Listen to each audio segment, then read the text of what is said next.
नमस्कार दोस्तों, आज आपको बताने वाला हूँ हार्ट की पंपिंग पावर के बारे में।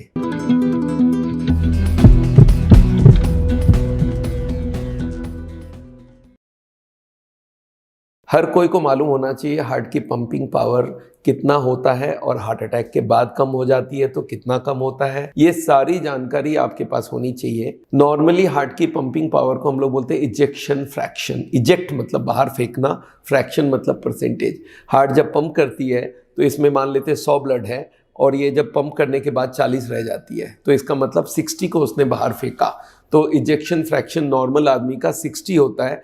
अगर हम 5% आगे पीछे ले लें तो 55 से 65% तक हम लोग नॉर्मल इजेक्शन फ्रैक्शन मानते हैं, क्योंकि अगर हार्ट पूरा कॉन्ट्रैक्ट कर जाए ना तो अंदर जो वेल्व वगैरह है वो खराब हो जाएंगे। तो इसलिए हार्ट को पूरा कॉन्ट्रैक्ट नहीं किया जाता है, हार्ट इतना ही करता है, 60% नॉर्मल पंपिंग करता है। अब मान लेते हैं हार्ट अटैक हुई और हार्ट की पंपिंग पावर कम हो गई। हाँ, एक बात आपको बता दूं, हार्ट की 2 तरह की पंपिंग पावर होती है। एक तो लेफ्ट में होता है, एक राइट का होता है। लेफ्ट जो हार्ट होता है, लेफ्ट वेंट्रिकल बोलते हैं, ये पूरे बॉडी को ब्लड कर देता है और जब वो पंप करता है तो उसको LVEF बोलते हैं, लेफ्ट वेंट्रिकल LVEF। तो जब हम लोग खाली EF बोलते हैं तो आपको मानने चलना चाहिए लेफ्ट वेंट्रिकुलर इजेक्शन फ्रैक्शन।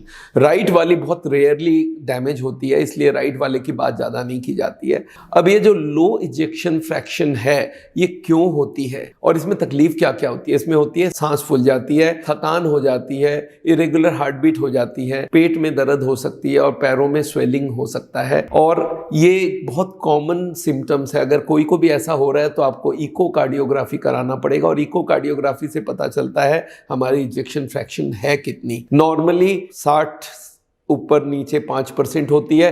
हाँ, कोई कोई की बढ़ी हुई भी होती है, 75-80 है तो हाई ब्लड प्रेशर में हो सकती है। और एक हाइपरट्रॉफिक कार्डियोमायोपैथी करके एक बीमारी होती है, उसमें होती है। लो पंपिंग पावर के भी 2 मेजर कॉज है। 99% कॉज होती है हार्ट अटैक। जब भी कोई माइनर हार्ट अटैक होता है तो पंपिंग पावर 60 की जगह 55 हो जाती है। मेजर हार्ट अटैक होती है तो 30-40 तक आ जाती है। मैसिव हार्ट अटैक होती है तो 20 तक भी आ जाती है। मिनिमम पंपिंग पावर बचने के लिए 15% होनी चाहिए, इससे कम में बचना बहुत मुश्किल है। इको करते वक्त मैं आपको बता दूं, डॉक्टर जो करने वाला है उसके ऊपर भी डिपेंड करता है वो पंपिंग पावर को ठीक से पकड़ पा रहा है कि नहीं, क्योंकि heart is a moving organ.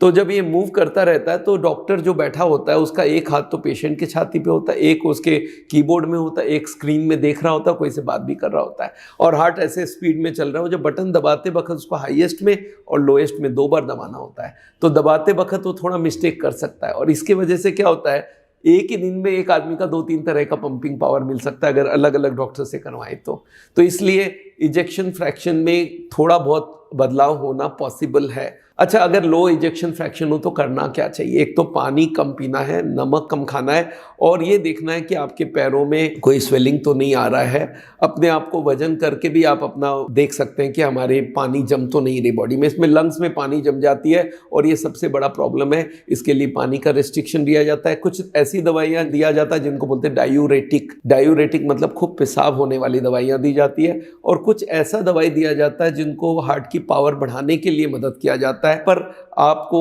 कभी भी लो पंपिंग पावर हो तो अपने डॉक्टर को मिलिए, कार्डियोलॉजिस्ट से मिलिए और अगर मेरे से कंसल्ट करना है तो ऑनलाइन कंसल्ट भी कर सकते हैं। दोस्तों, आज का लेक्चर यहीं पे ख़त्म करते हैं, पर आपको इजेक्शन फ्रैक्शन के बारे में इतनी जानकारी तो होनी ही चाहिए और अगर आपको कोई एडवाइस चाहिए तो मैं अवेलेबल रहूँगा। मिलते हैं आपको मालूम है साउल हार्ट सेंटर हमारा इंडिया भर में 106 सेंटर चल रही है, जहाँ पे हम लोग बिना बाईपास, बिना एंजियोप्लास्टी हार्ट का ट्रीटमेंट करते हैं और हमारी एक नेचुरल बाईपास या ECP करके ट्रीटमेंट होती है, उससे इजेक्शन फ्रैक्शन को बढ़ाया भी जा सकता है।